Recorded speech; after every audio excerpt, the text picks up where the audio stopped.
So Robert Weisbaum, what a guy. Seriously, like his story. I know. He's just killing it. Like he's smiling, he's in shape, he is the ultimate example of processing very difficult things and turning it into resilience. Like he is the prototype. Yeah, he's literally the example. So if you don't think this stuff is real, you need to listen to Robert's story. Oh my gosh. Yeah. Well, I mean, he survived a skydiving near-death accident. Right. I mean, and also he's extremely intelligent too. Yes. I mean, he went into medicine. He was doing flight medicine. He was been in fire service. He's currently the fire chief for Crested Butte in Colorado. Correct. You're going to learn more about his story as we talk.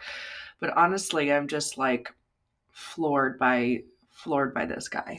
Yeah, and we've seen this with some of our dear friends that the harder their story is, the nicer the person they are. Yeah, in fact, we have several people that we can think of that, I'm like, you went through that and you're still one of the nicest people I've ever known. And this is a prime example. But it's truly the example of post-traumatic growth.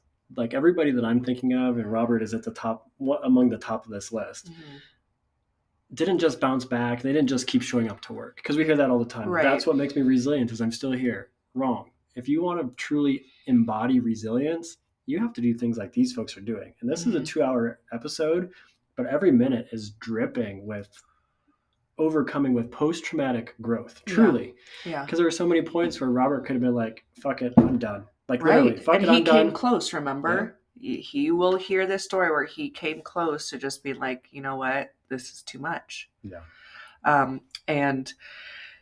So I think he's a great example. He was brought to us by one of our trainees in online instructor school, the bridge course. She is now teaching for his department. He's all in on yoga because, as you'll hear, so much of his philosophy of resilience is very parallel to yoga philosophy. And she's like, you have to have him on the podcast. His story, man. And I think he's very humble on his website about who he is and his story. So if you go to his website, which I hope you do, it's just a humble version of such resilience. So you guys are going to enjoy this. It's going to be like listening to a story, like an audio book, which maybe he should do. We'll touch on that at the end of the episode. Okay. All right. Well, please enjoy Chief Weisbaum. Welcome to Yoga for First Responders on Air, where we break down yoga, neuroscience, resilience, and public safety in a manner that's authentic, educational, and most importantly, entertaining and lighthearted. I'm YFFR's founder, Olivia Mead. As a yoga instructor and neuroscience enthusiast, I'm passionate about supporting first responders and anyone looking to improve their overall human performance. Each week, we'll dive into a new topic and often bring on expert guests to share their insights and experiences. But we'll also keep it real and share our own stories and struggles along the way. So whether you're a first responder or seeking to master the science of mental and physical resilience, this podcast is your ultimate guide to triumph over life's challenges with unbreakable strength and unwavering fortitude. By pressing play, your training has begun. Okay, where do I start, Rob? First of all, just to a little awareness about us. Eric was a firefighter for 13 years. We met through Yoga for First Responders. This is, I founded this organization. We're all over the country. I'm sure Dina has kind of briefed you on everything as well. Yeah. Okay, cool. So I was reading your story and I was like, why hasn't someone turned this into a movie? Okay. I was like, what, do I know any producers that I can call and be like, I've got a story for you? So I'm just like, wow, where do I even begin? What I am curious about, though, before we get into your story and share it with everyone, is the stuff, everything you're saying, Rob, is yoga. And I'm so surprised to hear that you hadn't had a yoga class till Dina's class, right? That's correct. Yeah. Never have I tried it. Never have I Really? ever. Yeah. And I'll be what, honest. So I had never tried yoga until I was introduced to YFFR either. Like it Okay. just Yeah. wasn't for me. Like yoga is not for me. I was a firefighter, not Totally. just had all that same thought processes. So yeah, I mean, we're in Yeah. solid company. Yeah. For sure. do you know what I love? That both of you didn't have yoga until like the fire department. I mean, that is awesome. Like my first introduction is because of fire service. Like that's my dreams are coming Right. true. So that's awesome. Yeah. So, okay, and I think when folks start hearing your story, they're also going to understand why I'm like, wow, that's because you talk about the mental side of things. You talk about resilience. You talk about changing in the change of perception. Okay. And that is one of the elements that we work on, right? I call it the three P's, your body basically, which is the positioning of your body. What are you aware of? Mhm. Are you aware of the pace of your breathing? Are you aware of how you're perceiving this moment?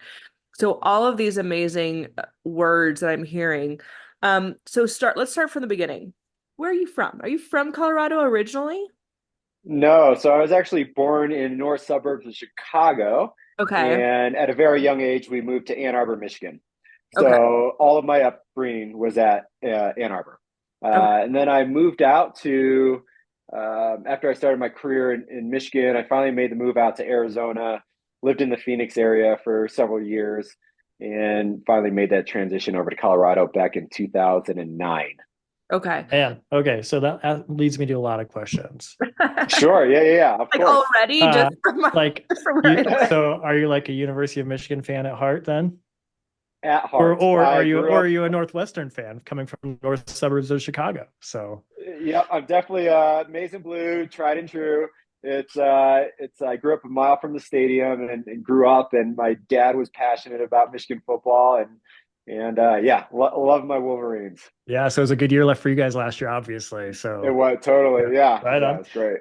Yeah, And then what part of the valley in Phoenix? it's, yeah. So I lived. I started out in Ahwatukee, so which is kind of southwest of Tempe, Arizona, Mhm. and then I landed in Chandler, Okay. Arizona. So lived out there, but I was actually stationed, and not military, but we were stationed out of the Marine Corps Air Station out of Yuma, Okay. and so that's where I got my start in my critical care flight medical career. Right. Yeah. Yeah. And then from there on up to Colorado to the high mountains of Crested Butte. Did you just So move straight there, or was there a step in between? no, there was a step. So we were offered within the company to come out to Montrose, Colorado, and they said, "Hey, who wants to go out? We're going to open a base out there." And nobody really wanted to go at the time. And so I look on Google Maps real quick, look up Montrose, and I see all the ski resorts. I'm like, "Oh, I want to get back to skiing. Colorado, what a great opportunity!" And so I made the jump, the leap for myself, a nurse, a pilot, a mechanic, and we came out here in 2009 and we started the base. And we were able to hire everybody that we needed to get the operation up and going, and kind of fell in love with the place. And then probably about 2013, 2012, 2013, I started having a change in focus because we had aircrafts that were getting into crashes, and there are unfortunate deaths. And I saw there was an issue with safety and culture that was changing ever so slightly. So that prompted me to start looking at, hey, maybe I should get back into the fire service. I think it's time. I've had a good, solid career in HEMS, and then yeah, funny story about Crested Butte is I didn't get hired at first. I was originally it was all volunteer, and I applied, and it was a big risk because it was a huge pay cut, Mhm. and I said, but all right, it's Crested Butte. I haven't even visited up here, and so I applied, and they turned down my application, and they said, oh, you're overqualified. This probably isn't a good fit. I'm like, okay, Roger that, cool, and didn't think twice about it. So then uh, I waited a little bit. The posting came up. The person they did hire didn't work out for them. They said, nope, this isn't for me. Then I made the trip up here, And I remember I drove late afternoon, and I get to the residential neighborhood, which is the first part of getting to Crested Butte. I see the sign that says Crested Butte South, and I look around. I said, "This is stupid. This is Crested Butte." I turned around and drove all the way back to Montrose, which is, an hour and a half away. Yeah. And I didn't even make it into town. And I get home, I get on the internet. I was like, I'm such an idiot. I said, I didn't even see, I saw the residential neighborhood thinking it was town. But long story short, I got the job the second time around, and then made the move. So, and been here ever since. You're one of those people that I'm like, how do we have the same 24 hours in a day? Like, you're like, I'm a flight nurse, and I'm a firefighter. I'm like, oh my gosh. And you're like, oh, and also I went through this amazing transformative. I'm like, how? I mean, it's just, and then I can't even imagine, all the stress of your career. And then here you are, honestly, with such this amazing positive energy. And so I cannot wait to get into this and share with our audience. But before we do, I'm just curious. So do you have siblings? Like, what's your family of origin? Yeah, so I have an older sister by 3 years. Mhm. She was actually just out here recently, and she's just moved back to Michigan. She's been living in LA for 20 plus years, and she's a little bashful, but she's an actress. And What? yeah, I'll share some details about that later. Because But I was in LA okay, trying to be an actress, Rob. yeah, yeah. So yeah, she's an actress, and yeah, she's went to Michigan to visit my mom and spent some time with her, and so it's mostly her. My father passed away now a couple years ago. Yeah, 2 years ago, and I have a half brother somewhere. I met him once, Oh, and wow. yep, and that was an interesting story.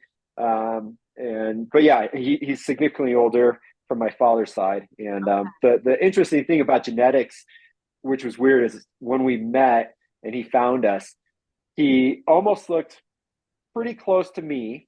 He was about 6'5", and we had a lot of the same mannerisms. Interesting. Oh, So weird. so Yeah, and we spent weird. one week together, and then he disappeared again. And I think that was his closure. Yeah. But it was just like looking in a mirror. But I'm like, you're 6'5". I want that height. Like, I want to be tall, and not that I'm a short guy, but no, it I was was pretty great. I was gonna say that begs the question I was to ask: how Yeah, tall is Rob? yeah. So So right, yeah. So just under 6 foot. So I mean, come on, um, that's not nothing to be Yeah. ashamed about. that's So normal. Yeah, yeah. totally. Yeah, Um, yeah, yeah. so this podcast is not about your, half brother, but I'm Yeah. just curious what that feeling was to kind of look at kind of a bit of a mirror and kind of just have what did that have any existential impact on you at all? Yeah, I was actually really grateful in the sense that so when we met, very nice guy, but he suffered from a lot of mental illness, Okay. and I was so thankful. I'm like, I'm glad I didn't get those same precursors in life, whatever it may be, that led to him being that way, Yeah. schizophrenia, bipolar, Oh God. and he lived a tough life, Yeah. and frankly, I don't even know if he's still alive at this point, Mhm. but it's been rough for him. So seeing that, it gave me a sense of, all right, I once again I feel pretty fortunate for how I was raised and the family I was raised in, Yeah. and the opportunities I was given. So I think that was probably the biggest part that really hit home for me, of saying, oh, I think I got it pretty good, even with all the stuff that has gone on. Right. Yeah, it's all perspective. Honestly, Perspective. it's all Yeah. relative to your experience. And Yeah. do a whole 23andMe episode because Eric has a long lost cousin, Yeah. actually, who is a full, like not half, but like a full sibling Okay. that, Yeah. yeah, was given up for adoption Wow. when the parents, Eric's uncle and aunt, were very, very young, right? So then they Yeah. stayed together, ended up having a family later. So came back in the picture. But the crazy part, speaking of mirrors, is this woman. Oh, this is even the craziest part. We used to live in Des Moines, Iowa, and so does she. And Mhm. when I looked her up on Facebook when she came into the family, we have like 50 mutual friends, and we're Wow. like attended the same yoga studio, like so crazy. Huh. So she met her full sister, Eric's cousin. They could be twins, right? I mean, Hmm. she's obviously older, but they look so, I mean, Yeah. so imagine meeting this woman or like seeing her in the grocery store before this happened. Would you be like, what the heck? Yeah. You know? Wow. So Yeah. crazy. So what did your parents do for a living? Yeah. So my dad had a lot of different trades. I think he between finance, he worked for a sub arm of GM, Mm. and a lot of it revolved around computer work and finance. My mom was straight from Korea, first generation into the U.S. Made the jump out here at a young age, and got trained up as a chef, cook, and restaurant industry. So, Wow. and yeah, so it's my dad spent some time in the military. He actually trained infrared technology to pilots. So he did that for at a young age, prior to going into finance, more or less. It's just so interesting. Like Eric, Eric's dad was a firefighter, and Okay. Eric's cousin is a firefighter at the same department as his Yep. uncle, Eric's dad. Yeah. And so it's just so interesting that you go into this profession that's so different from your parents. Yeah. Yeah. So I was gonna Yeah. ask, how did you get into the medical world? Like, what was the draw there? Yeah, so growing up in Ann Arbor, going through school, never thought about fire, EMS, medical. I actually wanted to be a marine biologist or an archaeologist. I mean, that was what was really interesting to me at the time. And Indiana as you re Jones, like you Yeah, want to be that exactly, guy. yeah, Indiana Jones. Okay. totally, yeah. I'm going to Got be it. on adventures 24/7. This is going to be great. And then you start researching a little bit and says, oh, there is no money, or it's very difficult to make a living in, not that that was a driving factor. Said, I'll keep it as an idea, and then let's go to school and figure out truly what it is. And I entered college as a business major, and I was 18, 19-year old having fun and not focused, and it truly was an encounter with somebody at a grocery store, a firefighter, That's and it sparked yeah. up a conversation. And he says, you ever think about, a career in this? And I said, nope, I definitely haven't. So we just started talking. And I said, what would you recommend me do if I were to pursue this? And immediately he's like, go become an EMT. You will become much more of a better candidate in large processes if you have your EMT already. I'm like, Yeah. okay. And thinking in Ann Arbor, the big departments, Detroit, a lot of them are going to be your suburb, 150 person department, 4 or 5 stations. So not big, but you get a lot of applicants. Mhm. So I started looking and said, all right, I'm good with college. I'm going to go ahead and step away from that, and enrolled right into an EMT class. And I fell in love with it immediately. I think a lot of it because I had an amazing instructor Mm. who was really engaged, and he really place focus on not only the educational component of it, but what it truly means to be a service worker. And he instilled those values into everybody, saying, hey, you're getting into this job, and yes, it's a job, but you have to understand why you're doing it, and it's really to be that person in everybody's most um, dying need or difficult time for whatever they perceive, and that hit home for me. I think I've always been somewhat of a compassionate person, a person of service ever since I was a young kid, and we can dive into that. So, but yeah, so I did the EMT class, and it was just a 4 month program, and we were wrapping it up. And I went to the instructor. His name was Robert Frank, and I said, "Hey, you have a paramedic class coming up right after this. I know I haven't tested yet. I'd like to sign up and kind of do a fast track." And you know, well, we don't really do that. You got to go and get your certification. And back then, it was all on Scantrons, pen and paper, right? Scantrons. Oh my And gosh, I remember those. oh yeah, yeah. Remember And I was like, pencil or whatever. yeah. And I was like, hey, don't worry about me. I'm going to pass the test. Like, just give me the okay to start in 2 weeks.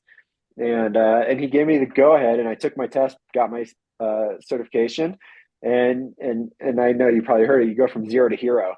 So I immediately got into the paramedic course, and I did an accelerated 10-month course, and that's when it really, really hit home for me. I said, this is just so interesting and awesome. And So you yeah, found go your ahead. zone of genius. Like you were like, this is it. Like I am just Yeah, tracking with this. Like, wow, yeah, immediately. fortunate that like you had that Extremely. conversation with that guy in the grocery store. Yeah, I mean, it's that really set forth that path, and I think as I got into the education of it, I mean, some things click for people, and it's like, what's your passion, what's your purpose, and for me, I got so lucky at the age of 19. I was Yeah. like, this is it, medicine and service to others. Oh, I just taught at this conference, Eric and I both did at this public safety resiliency summit. And something that really hit home with the people I was teaching is when I said, I was talking about secondary traumatic stress. And I said, it hits a lot of people, empathetic people, a lot harder. And do you know who actually goes into fire service medicine is empathetic people. And so I think about, so I went through a fire academy as I was teaching in the academy and building this curriculum. And one of the instructors, who was also a firefighter there, Chuck, he was one of those salty, like he would walk out Oh every yeah, morning with his coffee and just like, what insult am I going to get today? And since I wasn't like an actual recruit, I had to like use random bunker gear. So it like didn't yeah, fit. I looked like an idiot, and he always had something to say yeah, about it. But there was a call that, right along, and the patient was like a drug addict or something, you know what I mean? Like it was kind of something that maybe in some cases people might, I don't know, but he held her hand, right? And he was patting her hand and he said, honey, you're going to be okay. You're going to be okay. And showed her so much love. And all of a sudden it clicked. And I was like, okay, he is a man of yeah, service, you know? yep. And so I just like, I think about that. And I think you're totally right that you hit it. You medicine, service. I mean, that's what it's about. And I can just, tell by your energy that you're in your zone of genius and meant for something even bigger, which you've clearly found. And I'm curious, your mom being from Korea, Mhm. what was her feeling on this profession? Like obviously medicine, I would imagine, but what about like fire service? What did her culture think about that? So it's pretty interesting because my parents, as a whole, really, I don't know if they truly understood what it was. Okay. They're like, "Oh, my son's an EMT, or my son's an EMT firefighter," and and they just didn't truly understand, no matter how much I tried to explain it to them. Uh, the concept of it, Yeah. and they knew I went away for 24 hours, and then I was off for 48 or 72 You're hours, and then I went back, back. and that was my cycle, right? Yeah, yeah. And I would share some stories about things that I did, and they're like, "Oh, very good, that's great, sounds awesome." And I think until probably fairly recently, within the last 5, 6, 7 years, they really started to understand what it meant, and mostly because of what my father was going through Oh, with his Parkinson's and okay. having to call the ambulance. And so having experienced what was happening there, they're like, okay, now I understand what the son, me, does for a living. Mhm. And at that point, they're like, they became proud of it. They're like, to me, it was a job before, until they actually saw what it meant to be a first responder. Hmm. Now it's hearing like, wow, we are so proud of you. And that's you can't weight that with anything, right? That's just so deep. Yeah. Yeah, and that's something that you just in the first responder culture, like we all know what we do. Yeah. Uh, but it's so interesting, like the people that are close to you, and then the general public at large, just Yeah. have no clue. I mean, their exposure is Yep. CSI or Chicago Fire on TV, Right. or you Yeah. know, uh, but it's just amazing because like even talking with like Olivia's parents, for example, they knew I was a firefighter, but it's just as conversations continue and they hear and see things behind the curtains a little bit about like the realness behind the folks actually doing these jobs, it kind of dawned on them like, oh, like there's actually like a lot of trauma that goes along with Yeah. being a first responder. Like they just kind Yep. of almost separate it out. Like it's always just like, oh, they're the heroes of the community. And that's how they see it. Right. The And it balloons, the always works parades, out, right? It yeah, and always the works out. festivals. Yeah. And so many people, and this is something that we struggle with, honestly, as a company that works on the mental health wellness side of public safety as a nonprofit. Like it's our job to find Mhm. donors and donations to support what we do. But Yeah. people don't even realize that there's a mental health and wellness crisis amongst public safety. The military's done I hate to say it, a much better job of marketing it because of the Are 22, Yeah. the very 22 a day thing, even though that's woefully underreported. Right. Sure. But Yeah. but we in public safety, nobody knows. Like it's truly hidden in the closet, and the public just either chooses to ignore it or has no idea. And that it's prevalent, and it's evidenced by what you just shared with your parents. Yeah. It's tough to how do you educate those people and the general public, because I commend a lot of the people now that are really trying to bring this to the forefront and make a push to it. I can say even in the last few years of me really paying attention to it, we have such a long ways to go, and it is the greatest challenge. And I find that it's easier to avoid these conversations because they're scary, they're dark, and maybe people want to avoid it at all costs because of the pain that's going to be associated with it. So I really respect you guys and all the other people that are actually not only talking about it but actually doing something about it. I hate to say it, I have respect for those that talk about it, but if they're not actually living and actually put it into action, it makes it a little bit more difficult for me to say, all right, cool, like, respect, to a full level at least, right? Because you got to preach, do what you preach, right? I mean, you hear that saying all the time. It's all about action. Yeah, that's something that we stand behind because that is one of my pet peeves when we're not, there's so much talk. I could get on my high horse about this, but there's so much Right. talk and not enough action. And the action, it's there. Like we could take Yeah. advantage of it. We just, you have to actually put a fire under your butt to do it. Um, Yeah.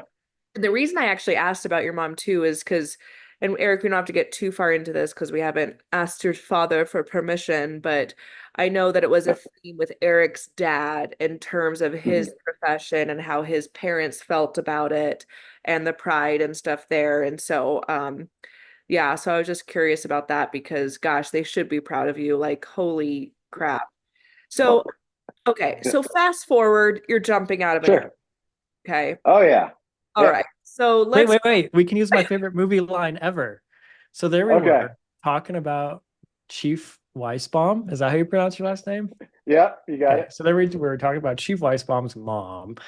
Cut to jumping out of the airplane. Do you happen to know what movie reference that is at all, by chance? Oh, And it's okay if you don't. It's kind of an obscure mom, reference. I Cut don't. to. The key part is cut to. It's from the movie Wanderlust. It's one of our favorite movies because like it's just a very like cut to scene. Like so you're driving along a I country road, cut to. So So basically, it's is like that I was that's a just fair driving along and cut right? to the car is in the lake. Right.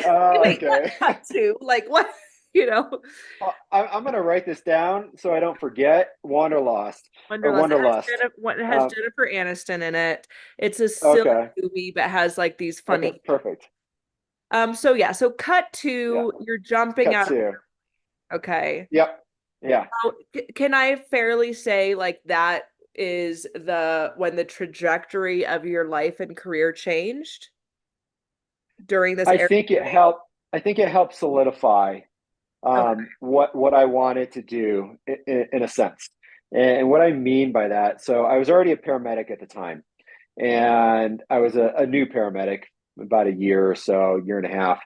And when I was working on my Class A license, which is basically 20 jumps. You start with static line, then you go to solo, and you escalate in elevation as you progress through it. I was doing my second jump of the day, and it got pretty windy. Deployed the chute just fine. I'm coming down, and strong winds started pushing me pretty far away from my drop zone. And what I recall is there's a fence line. I'm looking at the fence. I'm like, oh, I don't want to get impaled by this fence. And what I failed to do is check my altimeter. I said, oh, I'm just going to do a pretty hard swoop left turn and shoot back 180 degrees. And, when I didn't do this and I go to turn, I said, uh-oh, I'm too low to the ground when I initiated that turn, and I couldn't get out of that swoop turn fast enough. So as I kind of pendulum around, I basically just lawn darted into the ground at full speed. And it's one of the things they teach you is in the military and even skydiving schools, when you crash, when you anticipate a fall landing, you put your legs together, try to absorb all the force and roll out of it. And I said, oh, I'll give that a whirl. I know I'm going fast, but no, I stuck right into the ground. And so I hit and I lay back and I said, ouch, that hurts. And the master jumper was pretty far off, and I'm just sitting there laying down. Finally, I decided to sit up, and like the pain's intense. And I look down at my legs, and sure enough, my feet are faced backwards and my bones are sticking out, and I'm just bleeding out. And I'm like, all right, I guess I'm gonna hang tight. And so the other jumper gets there. He looks at my legs. His eyes pop out. He runs away. I'm like, wait, don't leave me. I got to call 911. Right? Yeah, he's got to call 911. And so all the crews show up. Everybody was fantastic. Fire rescue gets there. The private ambulance gets there. There are two old gray hairs. I'm like, sweet, old guys. They're going to be good, right? They have a lot of experience under their belt. Their bedside manner was phenomenal. And I think that really gave me the deep appreciation for compassion and empathy. And so they treated me great. And then they called the helicopter in, and they said, all right, we're going to fly you to University of Michigan Hospital. And so I got flown to University Hospital, and the flight crew was phenomenal as well. And that moment clicked. I said, all right, when I heal from this, I'm going to be a flight medic. And it wasn't if, it was when, right? When I heal from this, looking at my legs, I'm like, oh, this is bad.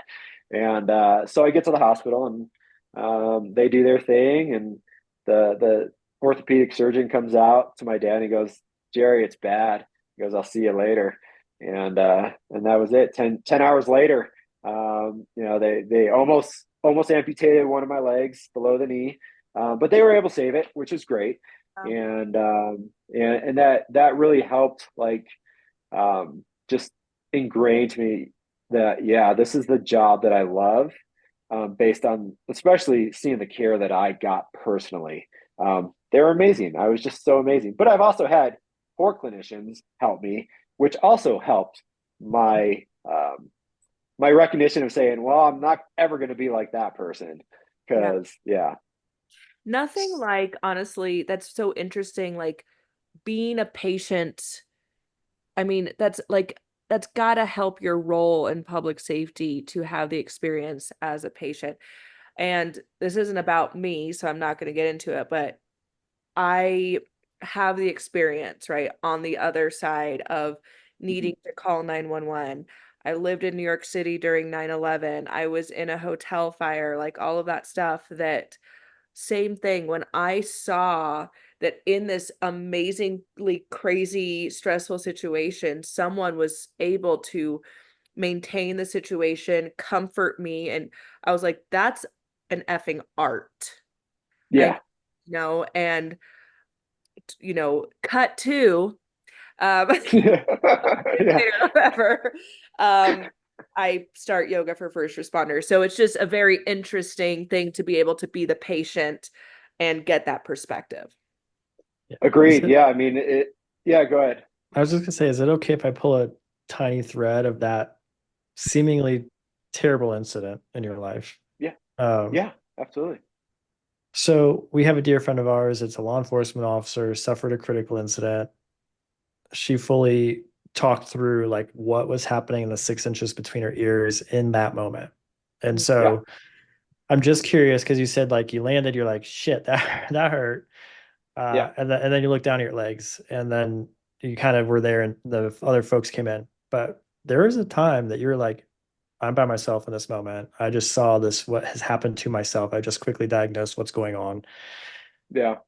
Not to bring it too far back into that moment, but like how you said, you'd even use the words, I'm bleeding out. Like, so what Yeah. was the thought process in that moment? Like what was the mental messages or the mental images that you used to not freak out, not panic, know that the people are coming to assist you to get through it? So I'm just curious, like, because that's a strong mental piece. And we're all talking Right. about mental health and wellness. And so that's a critical part, if you don't mind, if you can remember back or want to Absolutely. reflect on.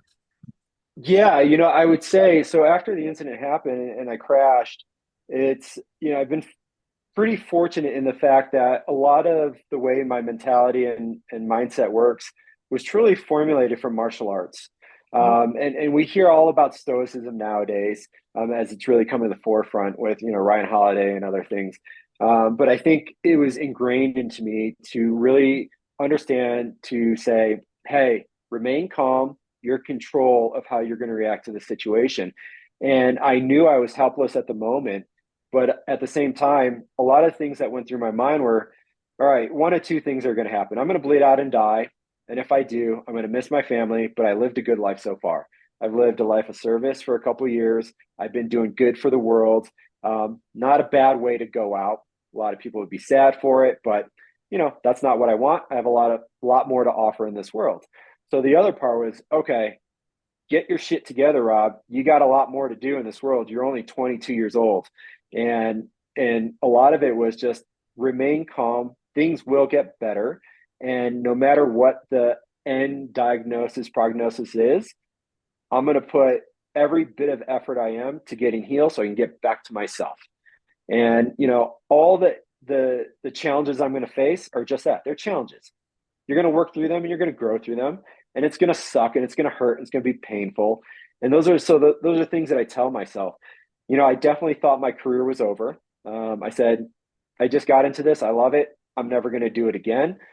What can I do? What do I know? And so those are the internal conversations I'm having with myself of making a plan B.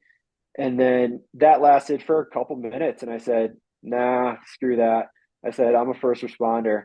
I said, I will get back to this job, and just kind of making that commitment to myself and say, this is what I do. This is what I'm meant to do. I'm going to do everything in my power to make sure I can do it. And at the end of the day, if it turned out that I couldn't, then I'll address it at that moment. But I made that conviction to myself fast.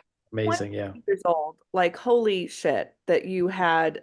And dare I say, because this is what I believe, is that kind of mindfulness is a skill, and it's a skill that needs to be trained. And clearly, martial arts is one of those training systems for that skill. So to be able to have that mindfulness in that moment, I believe, is because of the training you had up to that point. Would you agree with that? Like, if Absolutely. have that training, what is their mind going to do to them then, right? Right. Yeah, it's going to be a lot of negative self-talk. It's difficult because if you've never experienced pain and suffering, especially at that level, how do you prepare yourself for that? And I think a lot of the things that, how we grow is you have to experience that throughout life. And, I was very lucky in that I had a good upbringing. I was afforded all the things that I wanted to do. I had to pay my own way. I started working at the age of 11, and I had a pretty strict family. And but I was a musician. I did all these things that really, I think, helped create who I was at that point, so that I can manage that situation. And while it took me a very long time to really believe this, that everything in life happens for a reason, right? I think I was able to finally come to grips with that, really, actually, when I got diagnosed with MS. So just a few years ago. But Rob, we weren't there yet, but sorry, but we'll get there. Sorry. I'm kidding. Yeah.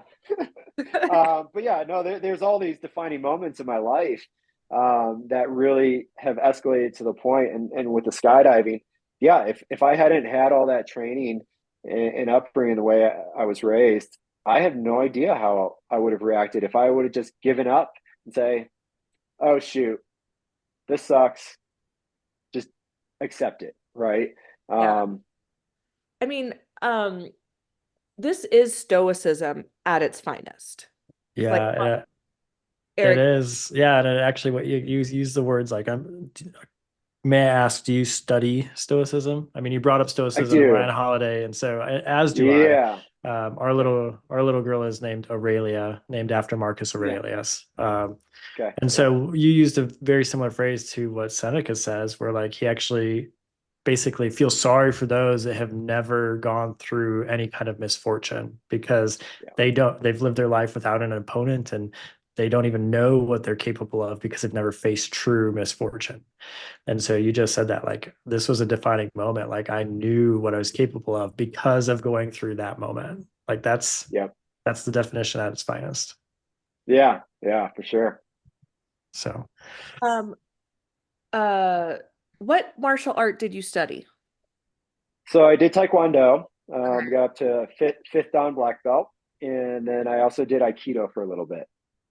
My mom was a brown belt in Kuk Sulwan. Okay. Yeah. I'm Nice. not, and I'm not, I'll be honest, I'm not familiar with the second one you mentioned, nor the one you just mentioned, Olivia. So I have no idea How what you say either of those Waka, are. So mom you does. ready for this? You'll know Aikido because that's Steven Seagal. No, Y- Steven Yeah, Steven Seagal. Seagal does Aikido, all right? right. Whether however you think of Steven Seagal and Mr. Lawman himself, yeah, he practiced Aikido, so it's What about really Jean-Claude Van Damme? What did he do? right. He just looked cool, Okay, he's made good cool. movies, That's an yeah, art in and of itself. Um, yeah, totally, this is amazing. And like what's so cool and like even though you didn't do yoga before the fire department, you were doing yeah, yoga, Rob. I mean, this is yoga. You get it. yeah, It's yeah, stoicism. It's martial art. It's just another way, another vehicle for those exact same concepts. So yeah, I take it back. yeah, You've been doing yoga your whole life. yeah, All right. So we're recovering from these heinous injuries. yeah, You are coming back and defying the odds to come back into service in your profession. yeah, Okay. yeah.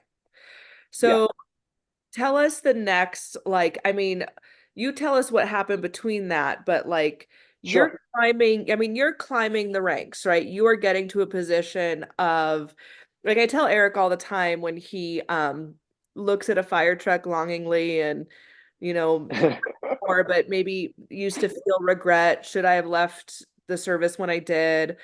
And I said, honey, you wouldn't be riding the truck now anyway, because Right.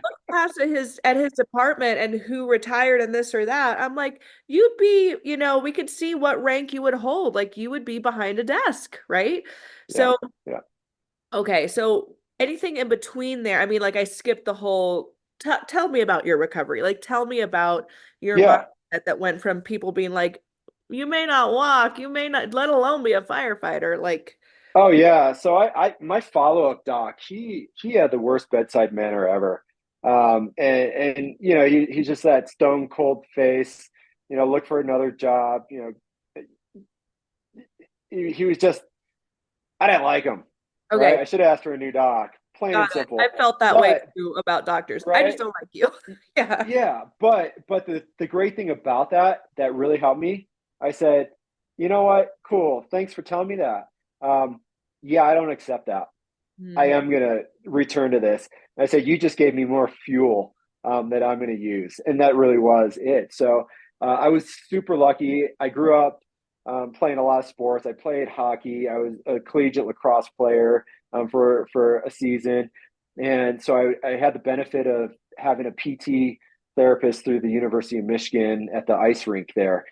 His name's Justin, and he was phenomenal. And he was the most supportive PT person I've ever experienced. And he really helped, you know, create the want, because I had terrible days during recovery. And he really pushed me, and I was going anywhere from 3 to 4 times a week, and just him and his support through positive affirmations, his awesome attitude really helped keep me afloat, because I had super dark days during that time, and I was like, this is hard, this is tough, this is difficult. I don't know if I'm going to make it through. I ended up having three more surgeries after the initial surgery, that led to my ankle being fused. They said, hey, here's the deal. You're going to lose mobility, but we think it's going to be the best for your recovery. And I said, do what you got to do. And it was actually at a point where it was so bad. I said, just cut my foot off, just amputate it and give me a prosthetic, because it was that bad during the recovery phase. But we worked through that, and PT helped. And so I was on short-term disability that lasted only 6 months. And I returned back to work at 5 months, 3 weeks, and like 6 days. I came back to shift, and my crew was fantastic. Hopefully nobody from my previous department is going to listen to this. They helped me out. And, I rode the couch for 24 hours, and I was able to go back out on disability for 3 more months. So I had about a 9-month recovery period, and I was able to return back to full duty. And but it came at a lot of hard work, and just saying, I'm going to do it. And I kept seeing the progress while it was slow. I saw the progress, and I think that journey alone really helped me get that mental toughness and grow through that suffering and pain, which was awesome in itself. And yeah. I mean, this is the true definition of resilience, because I do a whole lecture on resilience because no one really knows what it means. And people are starting to hate the word and validity. Yeah. And so I'm like, okay, we're going to actually define it as the tactic that it is and how you train for it, and etc. And one thing I mention is this bouncing back thing. It's you want to bounce back to who you were before, or do you want to get better? And you didn't bounce back. You became like a whole other up-leveled version of yourself. That's resilience, Yeah. And you did it with a whole new mental framing. I mean, it's incredible. Like so many people without this kind of training have an injury and just sink into the abyss from it, Yeah. So you had to have, what I'm seeing is you had this proactive training, which is, I talk about the 3 principles of resilience. One is proactive training. You would have not been able to do what you did if you had not had that mental training and fortitude ahead of time. It Right. is getting better because of the horrible shit. And then it's Yep. having really proper recovery. And it sounds like with your PT and the time you were given, you had the most effective recovery possible. So you are a complete package of these ingredients of resilience. And that's why you're sitting here right now, Yeah. holding the rank you have and with the attitude that you have. I mean, that is just what Yeah. I'm. Yeah. So you're Thank you. Yeah, no, it's it's peaks and valleys. The whole journey, and I'll share a little bit later just something that happened today that really makes you give an appreciation for the fragility of life. And now if you want. This is sure, yeah. yeah. I mean, so it's when when you talk about mindset and really getting the ability to appreciate life and how beautiful it is, even with all the shit that we go through.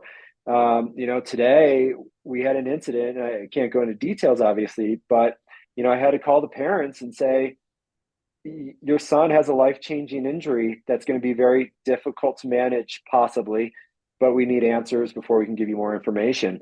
And they were just minding their business, having a good day, and one incident rapidly changed like that. And it makes you say, why am I so focused on previous stuff that I have zero control over changing? It's already happened.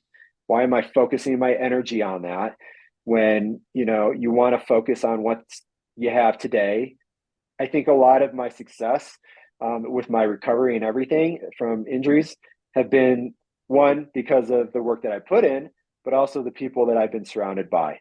And it's not a big group of people. You need a small core group, but when you surround yourself by those positive people that are going to cheer you on, it does make healing so much easier, because they're there to help you, right? Versus sticking around people that are just always negative. And I've done a good job at kind of eliminate that. But today, it gives me pleasure to be on this talk with you guys, and to really recognize, like, all right, I don't have it bad.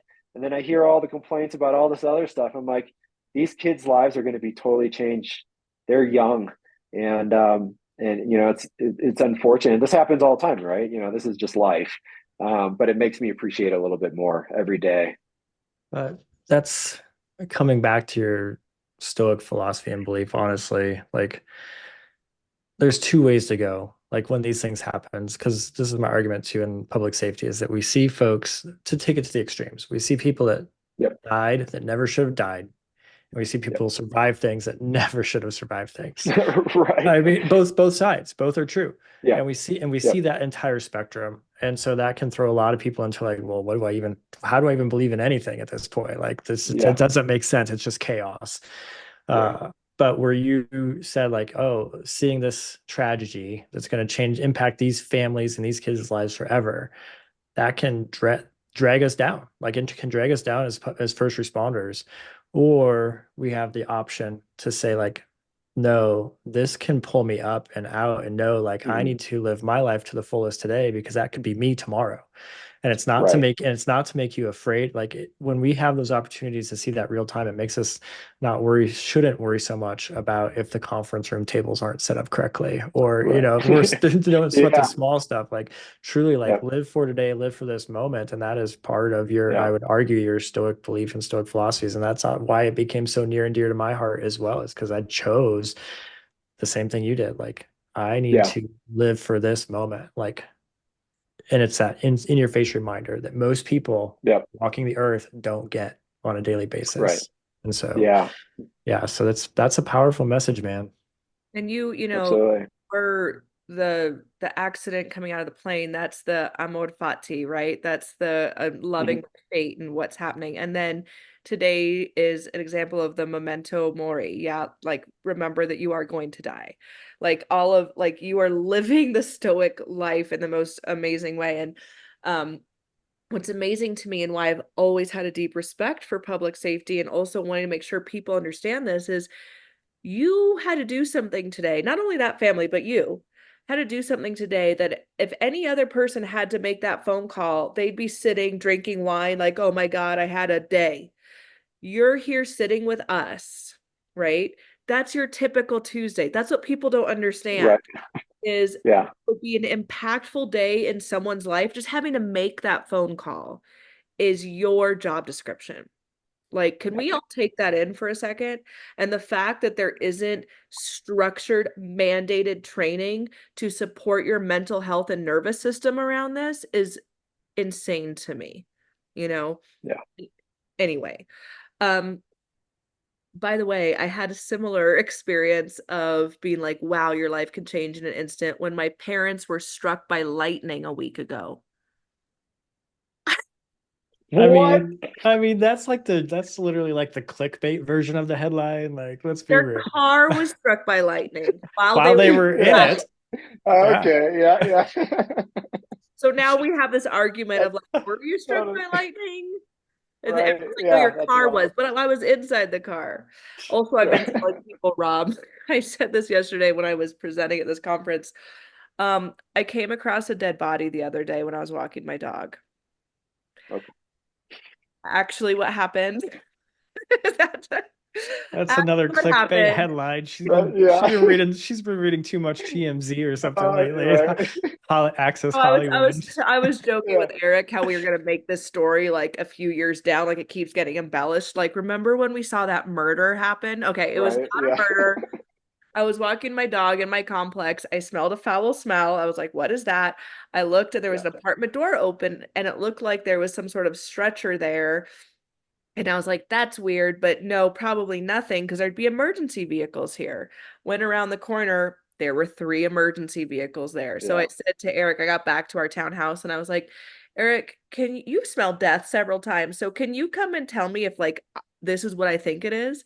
So we walked over and he was like, oh yeah, that's a dead body. And they were, Yeah. and then at that moment they were pulling the body out on the stretcher. Turns out older gentleman, wellness check, on the up and up, no murder. But I can just see like 20 years down the road, like, talking about. Right. Yeah. It's totally a fish story. We caught a little minnow and it's Yeah. become a 10-foot long like Nice. bass, you know, like Awesome. Yeah. Anyway, because okay. that never happens at the firehouse either. Right. Like Yeah. I was gonna Never. say this is Yeah. like, yeah, here we go with the gallows humor. Okay. You're back at work now. Your Yeah. legs are working minus the ankle. Yeah. How is that affecting your service, by the way? How are you? I mean, did you just learn to work with that ankle? Yeah, absolutely. So it's really just kind of adjusting your body and how you move and walk. And it took me a long time to learn how to walk correctly again, because I used to walk one foot like this, the other foot straight, just kind of walking like I couldn't actually straighten out my left leg, just for the plantar surfaces. And yeah, I'd say a good year and a half before I was able to actually straighten it out. And I think one of the challenges was, yeah, you gotta really understand your body and your own movements, and how you can kind of help, change one little thing to facilitate whatever you're trying to do, from kneeling to, and so that's that focus at the moment of saying, all right, nope, that's uncomfortable. I can't do it. Make a minor shift and get into it and be like, oh, yep, that works for me. And then you learn that and you repeat it. And then it's just, become habit. Dude, you're already a yoga instructor. You know I'm going to be like recruiting uh, right. hard to be a Wi-Fi instructor because you're already teaching the exact things, like being aware of your movement and your mechanics. And my goodness, okay. Is it harder or easier to do squats? I can't do, well, I can do squats as long as I lift my heel up on my left leg and go Okay. into the ball of my foot. Okay. So it's difficult, but I have found ways to, yeah, kind of overcome it without being flat footed during it. I can't do a deep squat flat footed on both feet. Okay. Okay. Yep. Okay. So you're back in service, and you Yep. start climbing ranks. Like you start, getting into a leadership position. Is it? No, so I Oh, I'm actually, okay. I'm so missing some. no, that's okay. So I was definitely a nomad. I like to bounce around for every 5 years. I'm like, all right, I'm going to move from this job to this job. I need something new. I feel like, depending on where I'm at, maybe I'm not going to be able to progress into a next role. And I said, I was just very in the adventure mode of living. And so, after bouncing around job to job, every 5, 6 years, and landing in Crested Butte, that's when I started actually going through the ranks and building up. And that was, back in 2013. And yeah, so I've been here 11 years now. Okay. And Well, it's just interesting because you martial arts, skydiving, like, I mean, all of this body awareness, but you do talk about the fact that you started to suffer the thing that happens when you sit at a desk, right? The weight gain and oh, all. yeah. So tell me about that time. Yeah. So coming into, a leadership position here, and transitioning from rotational, so your 24, 48-hour shifts, to the desk job, it's stressful. And when we were making the transition from basically an all volunteer organization into a combination department, I knew it was going to be difficult. It was going to be tough. And it was one of those challenges. I didn't necessarily ask for it. I think it fell in my hands, and I was trusted that, I could potentially, help this organization grow. And so I took a lot of that stress, and I took a lot of things personally, and I really started neglecting myself. And I hear what people would say. I had to make difficult decisions, and it affect affected people's lives. And I took a lot of that personally. I got attacked. People say mean things and hurtful things. And so I just kind of got to a point where I would shut down, or I would react emotionally. And I could fully understand, even though while I believe I was doing the right things, I could have done them better. We always can, right? And I really just found myself sacrificing a lot of my personal health to the job, saying, all right, I know I have to do this because we're making change, we're making change, we're making change. And I was putting in long hours, and 80, 100, 110 hours a week of just trying, and for years, for the purpose of, I know what we're building as a department, and it's going to get better at some point. And I was so tired and neglected my own care, and then started having some, bad self-talk. I wasn't a happy person, all these things. And I never paid close attention to the weight gain component of it. I would look in the mirror, I'm like, yeah, you look nasty, and then just move on from it, right? And but I would never do anything about it. And so, that took a long effect of finally reaching the point of, wow, I'm 2 pounds shy of 300 pounds. And, nobody would really say anything about it. And because they don't want to offend me, right? They're like, I don't want to talk to the chief and say, wow, you're getting pretty heavy there. Are you good? So that check-in, it's a scary thing to do. And we just don't have that culture, and we haven't had the culture. And it's something that we're trying to push on. It's like, hey, let's check in on our people. If we see behaviors, attitudes, big life changes, let's have those conversations without fear of, offending people. It just shows that you care. Yeah. And Eric, this is actually a really interesting and important conversation, because a lot of the health and wellness resilience talk is directed to the line level, the floor level personnel. Like, let's be honest. Yep. And here you are sitting in a command staff position when this is really starting to manifest, because you are so dedicated, because we all are, we're so dedicated to the job. But right. Here you are in a command staff position, affecting, changing your organization, literally sacrificing yourself to put the organization first. And I think Yep. we see that a lot. And like, we walk around at conferences and everything else. And let's be honest, the command staff, they start to fit a certain profile, right? Like, yes, body absolutely. shape wise, health, wellness, like looking wise and everything else. And Yep. It's not by accident. I 100% agree with you. It's not by accident, because we've been taught to self-sacrifice for the betterment of the agency, for the betterment of the job, for the betterment of my guys, for the betterment of my crew, whatever it on is. On down the line, it's them first, them. Right. At the sacrifice of me. And so this is actually a really powerful point in this conversation for those that are listening to this episode. And I want to call this out, that this conversation is not just for line level folks seeing and dealing on a day-to-day basis. This conversation too had better be having been had within the walls of the command room, the folks with the bugles on their shirts, the folks with the stripes on their sleeves, because those folks need this conversation as well. And let's be perfectly honest, the floor level personnel are looking at you for your leadership.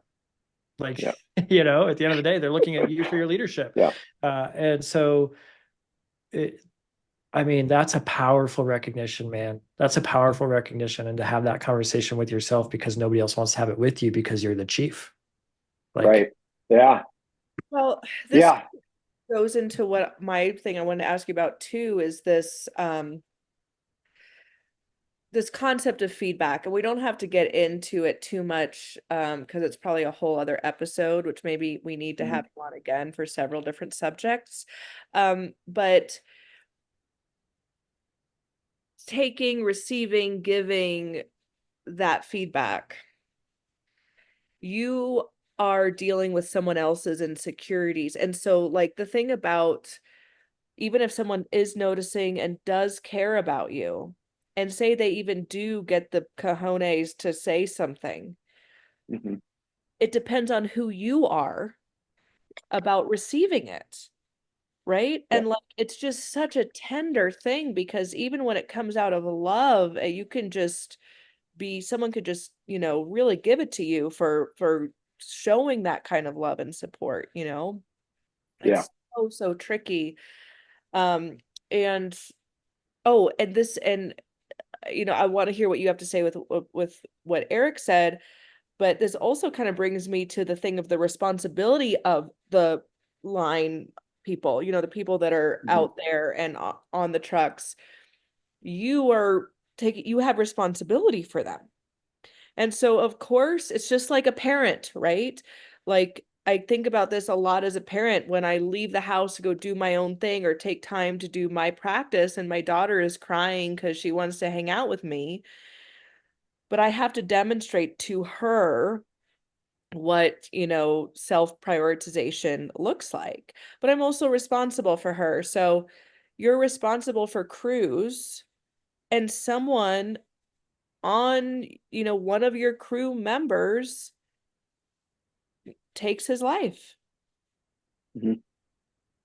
Like, what Yeah. is So that leads to it. Yeah. So 2022, man, we're going into 2022, which on your website and Yeah. your story is a hell of a year. And Olivia just Yeah. alluded to it. So walk us through. That's 2022 may be the pivotal year in your life, it seems that like. was like a year and a Without, half ago. Let's be clear. Like, yeah, this just happened to you. November of 22. So without question, that was the most defining moment in the change of my life, in the course of my life.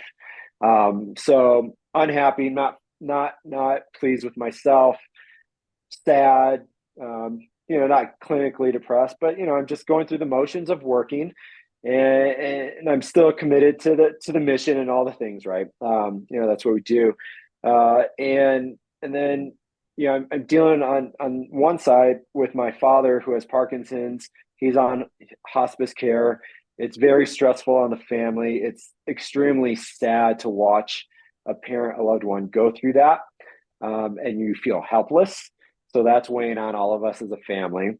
And they're in Michigan. I'm here, and I'm contemplating: do I need to move back to Michigan to help care for them? And then one of the things that I used to always do during the holidays here is I would invite the on-duty crew to my house and cook them a meal. Right? Hey, thanks, y'all. Like, come spend time with me. Bring your loved ones. Let me cook you a nice dinner, and so that we're all together as a family, more or less. And then around that time, prior to Thanksgiving showing up, of course we hear about one of my firefighters who's gone missing, and it's like, okay, let's send a search party. And took a couple days to finally figure out where he was and where he had taken his life. And others have said, oh yeah, we've always known Tim has had issues like this, and I had no idea. I had no clue. And he was one of our volunteer firefighters. And I know he had struggled years ago with a car accident, a friend who had died, and he responded initially on it, and that he stepped away from the fire department a little bit, and then came back and said, "Hey, Rob, I'm interested in joining back." I'm like, "Yeah, absolutely. Let's talk about it. What can I do to help you?" He goes, "Oh, I think I'm past that point in my life of having that trauma, and that he could be an effective firefighter again." So he came back. He was super stoked, excited. He was part of the department again. He had good energy. He was happy, and I never had any red flags go up for me personally. So then when that finally happened, now to me, I said, "What? How did I miss this? What did I miss? Am I not paying enough attention to my people? Right? Am I so ingrained into trying to make change in this organization that I'm actually ignoring small signs that people might be indicating that something's wrong?" So I took a lot of, I won't say blame for that, but it shifted my mindset to saying, holy shit, I gotta focus on my people, because at the end of the day, that's what it's all about, right? And prioritizing them and making sure that they know that I care for them and I'm here to look out for them. And that was a hard time in our organization. We've never experienced something like that before, and didn't know how to react to it. And and I know that's true of any organization, anywhere you go. For me, that was my fifth suicide of someone I know or a coworker colleague. So it hasn't been something new to me. But yeah, I mean, it's tough. And how do you actually respond to that, right? And as a leader, that was the hardest part: is how did I miss this? How did I miss this? How did I miss this? And surely enough, not long after that happened is when I'm at home. It's getting close to Thanksgiving, and I start getting this pain in my eye. Said, that's weird. Okay, it's a long day. I'm super stressed, and I get home. Pain starts hitting my left eye. And the best way I always reference is it's like someone's taking a curtain and kind of just pulling it over my vision of just my left side. I said, okay, that's scary. What's up? And so I go to the mirror. I look in the mirror. Do I have something in my eye? Do I have foreign body? Whatever it may be. Wash out my eye to see if that helps. Doesn't help, and the pain just kind of intensifies. And said, all right, I'm gonna sleep it off. Wake up in the morning. It'll be fine. No big deal. And so I wake up in the morning. The pain is intense, and I said, all right, my vision is nearly absent, more or less. And I said, I got to start making calls. I got to get somewhere to see what's up. So I call out here. The hospital's 30 miles away. We're mountain community, everything. We don't have a lot of resources, and but there's there's an eye doc, ABBA Eye Care, and I called down. I said, hey, can you sneak me in real quick? I got something up with my eye, and I just needed to be checked out. And he's like, yep, absolutely. Come on down here. So I have a colleague drive me down, go check in. He gets me in his machine, does his evaluations. And he goes, your eyes look good, Rob. He goes, my recommendation is you go over to the ER and ask for an MRI. I said, okay, like for what? He goes, just go to the ER, ask for an MRI, tell them that your vision is this and that, and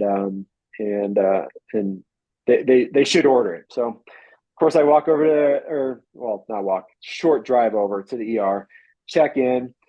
I walk in, small town, everybody I know, right? Hey, Rob, I'm in uniform still, and yeah, I check in, like, what's up? I said, my vision's kind of going away, and I'm having this pain. And so I go through the whole rigmarole, and there's they start ordering tests, and then finally, like, all right, let's do an MRI. And I said, great, let's get an MRI done. So go finally get the MRI completed. They come back, the doc comes, and he goes, hey, and we're now 6-7 hours in at the hospital, and he goes, all right, we're gonna get another MRI. And I was like, oh shit, what did you find? They're like, let's just get another angle view of something else just to confirm. I'm like, okay, like, just give it to me. Like, what did you find? And they wouldn't, right? They're like, no, let's just get a second one. So go and get a second one. And they do a more specific one on my optic nerve. So they finally come back and say, all right, Rob, you have a lot of inflammation around your optic nerve, which is causing your vision to be the way it is. I was like, okay, great. He goes, oh, and you have lesions on your brain. Okay, what does that mean? And they're like, well, that means, it could be just optic neuritis, but a good indicator it's multiple sclerosis. So the minute I hear that, I don't know a lot about MS, but I do know this. My father's friend, who is a professor at University of Michigan, and I was a fairly new paramedic, got diagnosed with primary progressive MS, which is, the more aggressive form of MS. And I remember when he got his diagnosis, he was getting exploratory treatments, infusions from Europe. And I think he needed them to be infused. So I went to his house. I would watch him and talk with him and chat with him. And immediately what happened was, from the time he was diagnosed, within 5 years, he was dead. So what do you think I correlate my hearing of MS to that? And I said, roger that. My time clock just started. I got so many years to go and live whatever I need to do and try to live the best life I can until I have that same fate. Understanding medicine's so different now, but that was my mindset at the time. And I said, all right, we got to set you up with a neurologist. Sweet. Let's set up with a neurologist. I'm freaking out. I'm struggling at this point. I think my life is on a short trajectory at this point. And they said, all right, we got a neurologist. They can see you in about 6 or 7 months. I said, cool, I'm not going to survive. I can't live with the unknowing. I cannot live like that. And that's just our system right now. It's so backed up. And so they said, here, this is what we want you to do. Our first recommendation is we're going to do high dose steroids for 3 days. Come back here every morning. You know, you have an IV, we'll give you steroids every morning. And that should help with the inflammation on your optic nerve. We're not saying it'll improve your vision, but your odds are good. 97% of people that get optic neuritis, their vision returns back to normal within 1, 2, 3 weeks. Some can take up to a year.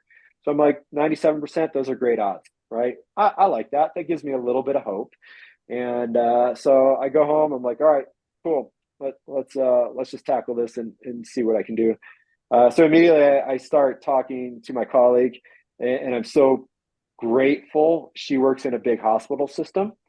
And I said, I'm calling in favors. I need help. And she had connections at the hospital and said, our chief needs an appointment. We need to get him in. And within 3 weeks, I had an appointment to go see the top neurologist in the Denver area. And so there I was like, okay, awesome. This is good news. This is right away, going to be positive. So I go home, I do my 3 days of steroid infusions. And as you can imagine, I'm in a fairly dark place at this point. I'm alone by myself, and I'm struggling, and I have nobody to turn to. And one of the things they didn't tell me and educate me on was, in a subset of people, when you get high dose steroids, you can get suicidal. So during this week of time, I had written out a plan. I had my gun ready, and I was going to take my life. I was like, I can't live like this. I cannot live like this. Don't want to do it. I've already suffered for 20 years from the skydiving accident, even though I've worked through it. It's just not, I'm done. I'm not ready to move on to anything more. So as you know, the night goes on, the night that I'm like, all right, the crazy thoughts, this is my thought process. I don't want my crew to respond. I don't want anybody I know to respond to my dead body. Where am I going to go? How am I going to lessen the impact? Who am I going to call? I'm going to call dispatch. I'm going to tell them, I need you to send somebody out of district to my house to recover my body. So these are the things that are playing through my mind because I want to lessen the impact of my crews. So I'm working through this, and oddly enough, what happened was this overwhelming sense of warmth hit my body. Overwhelming as I think about my mom, my dad, my sister. And I was like, okay, pause. No, what am I doing? I can't do this. I can't take my life. I got family. I got loved ones. And I immediately reversed everything that just happened in those negative thoughts. I said, nope, absolutely not. Time to flip the switch. Hey, we're going to tackle this on. Life is not over. Time to move forward. And that was the moment. And, you know, when you think about what's up there in spirituality and belief, I didn't subscribe to it as much. I've always been kind of a spiritual person in nature. And I think it's been hidden for a long time just through life and life events. That when I describe the sensation and what I had, it's indescribable. And it was, you know, the best way I say it was love. It was actually love that I felt for the first time in my life. And I was like, cool, I'm going to use this now for the benefit of myself, my family, and others. And that's when my purpose was really found, right? I'm going to use my story and everything that I've gone through to hopefully share with others and say, sweet, I went through this. If you're looking for help, maybe my story can help you. And that was the defining moment. Bro. Right? Like, yeah, your story's got to be told a million times over, my man. Like, share that shit far and wide. People need to hear it. Yeah, trying to. It's yeah, go ahead, Olivia. No, I don't. I was just gonna thank you for going through that with us and sharing that with us. I mean, that's really special to hear it from you. Yeah. In this setting. So thank you for sharing that with us. Of course. Yeah. I think there's an importance in vulnerability. I've definitely always kept a lot of things to myself, for the sake of, I got to be tough. I can't show weakness. And through this journey, I've learned a lot about vulnerability. And even by sharing this, people have still used it against me. And I've done so much personal growth and work that it doesn't even bother me anymore, because I know what my mission is and I know what I'm doing is good for the people. And I'm passionate about it. And haters are going to be haters, right? They're going to hate, right? I'm like, it is what it is. That's a human nature, unfortunately, but it's reality. And Their yeah, shadow, it's their insecurity, it's their pain, it's their hurt, it's right. their limiting belief, Yeah. it's all of that. And I think the more work you do on yourself, you see that in them. Like, I actually kind of say now that it's almost impossible to offend me, Right.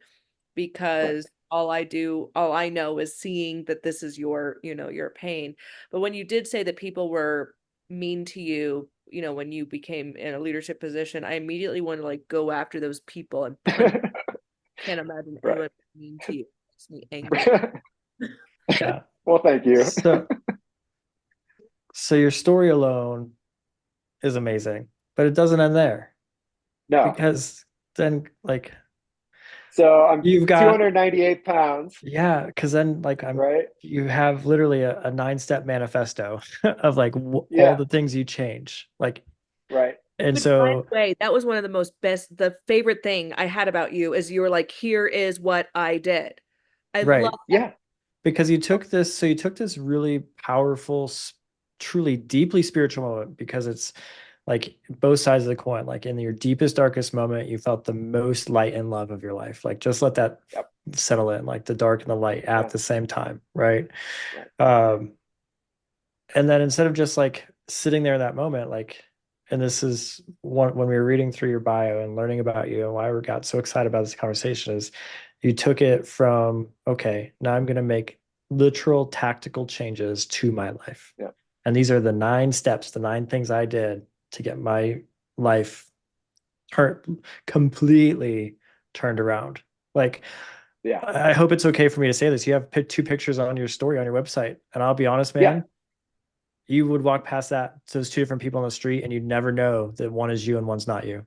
I mean, right. honestly, like from Yeah, the physical aspect, but I can also feel like from the spiritual and energetic aspect, you There's also a probably would not recognize yeah. the Rob from before and the Rob to now. So totally. walk us through these things, because these are 9 powerful things that Yeah, anybody can do.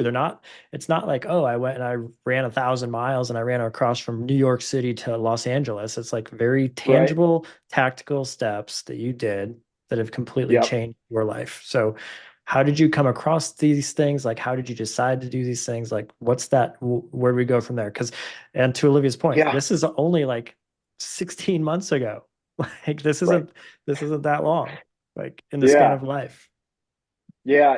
I have to really thank my neurologist, because when I first got to meet him, he really pushed myself to say, you need to really understand this disease, where we're at with science and research and treatments and the education part of it, to really help formulate, how you're going to move through this. He goes, it's not a death sentence nowadays.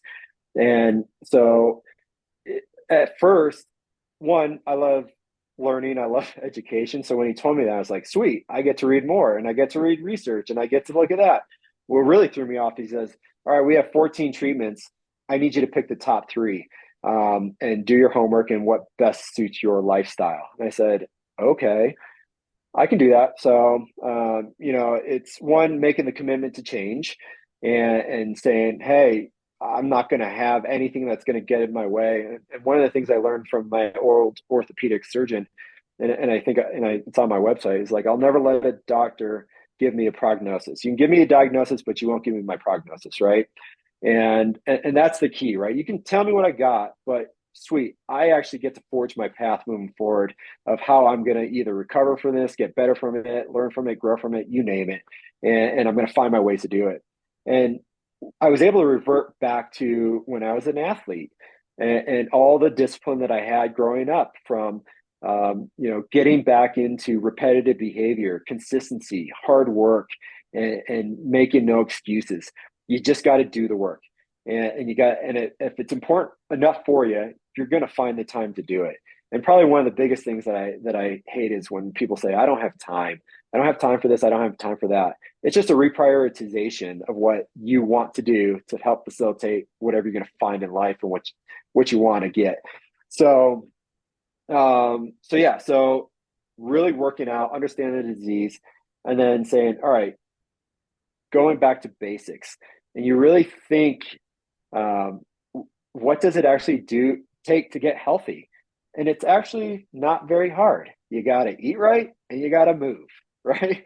And it's hard work. It takes hard work and dedication. And you got to put in that sweat equity. So it's baby steps and not hoping to see immediate results, because it's not going to happen overnight. And I think through that, one of the greatest journeys of me discovering actually what our minds and our mindset can do is, because of my fused ankle, I convinced myself for many, many years that I couldn't run because of my fused ankle. It's too painful. It hurts. And shoot, I can't run. Better just not do anything and be sedentary and just kind of walk around. And so that was my first challenge. Get to the gym and start moving, get on a treadmill. Hey, let's see if I can run. So I start jogging. I'm like, okay, that's a little painful. That hurts. Hey, let me make a micro adjustment to this step, to this plant, to this foot. And then over time, I slowly start speeding it up. And then I'm adjusting my body movements to the point where it's a little bit more comfortable, finding the right footwear that helps provide enough cushion so I can actually, do a stride and look somewhat okay while I run. I mean, people still laugh at me because I have a weird wobble, but whatever. I can run an 8-minute I mile have now a for weird distance. wobble without a few ankle run. Okay. Right? So I just Yeah. Yeah. So I'm like, whatever. I don't gotta look pretty doing it. And I mean, I discovered that, I could run. And then I also discovered what it truly made me feel. One, I was overcoming a challenge that I thought I couldn't do anymore. So it strengthened me in that sense. And then I actually fell in love with running. And I do it. It's 5-6 times a week in addition to strength training, and I will always find the time, whether it's 1 mile. I try to always aim for a 5K every day that I'm running. If not, I'll do my long runs. So if I'm doing 6-7 miles, once a week if I can, here and there. Summertime, it's mountain bike season, so I've been out mountain biking a lot when I can, and it's just that commitment to it. So Yeah. And the other part of the other steps, one, I eliminated a lot of the negativity out of my life. The people that I was surrounded by, I was like, I love it, but I got to disengage from this because it does me no good. And if you want to follow suit with me, awesome, great. I hope you're part of my crew. I'm part of your crew, but I got no time for this. And some people might say, man, that's selfish for you to just kind of isolate yourself. I'm like, no, it's not. I said, I'm going to strengthen myself first right now. That's what I got to focus on, because I know that when I focus on me and I get to a healthy point in my life, I'm going to be able to focus a lot on you all. And hopefully you're going to see what I'm doing through my hard work. And you might say, wow, he's actually making a change. He's doing good stuff. Maybe we should follow suit. And they may not, but that's their own personal choice, right? At the end of the day, I can say I'm a much happier person. And the growth journey has just been amazing. Let's see. Yeah. Other well, one of the ones that I'll pull a couple of these out of here for you, yeah, if that's all right. Yeah. Absolutely. One of the ones that we really resonate with, and we can talk about it personally too, is number 3. So set my days up for success by immediately exposing my mind to positive content in the morning. Yes. So the power of thought, the power of mind, by literally setting the foundation for the rest of your day to be in that mode. So like, Yeah. I'm curious because we do the same thing. Like in our household, Okay. I'm curious to hear how you start your day like that. And then I'll share with the audience, like what we do in our household with our little girl. So how do you expose your mind to those what's the positive content? Like, what's that look like? Okay. Yeah, for sure. So first thing, I wake up in the morning and I don't waste, I won't say waste. I don't stay in bed, right? Immediately, I wake up, plant my feet on the ground, open the curtains, hopefully the sun's up, expose myself to sunlight. And the first thing I think to myself, thank you. And the message changes. I'm like, today's another day. It's going to be a good day. I get to learn something new. I get to grow. It's going to be a productive day. And it's a lot of positive affirmations. And keep in mind, I didn't buy into any of this before, right? That's corny. That's cheesy. Like all these, conference speakers, leadership talks, and they talk about it so much. I'm like, phooey, right? Like I'm just going to get up and get along. I subscribe to it completely. So, I get up, drink water, expose myself to sunlight, and give myself positive affirmations. Outside of that, I've really turned to podcasts.